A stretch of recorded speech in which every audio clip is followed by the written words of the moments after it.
Hello, in front of me I've got XIAOMI Camera. In this video I'll show you how to insert microSD card correctly.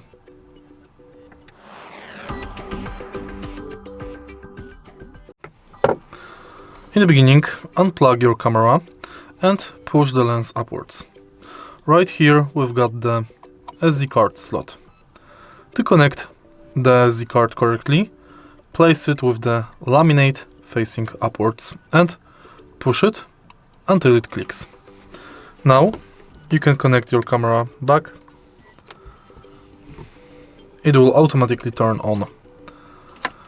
Sometimes you'll have notification that you need to format your SD card. And that's basically it. If you find this video helpful, please leave a like, comment and subscribe.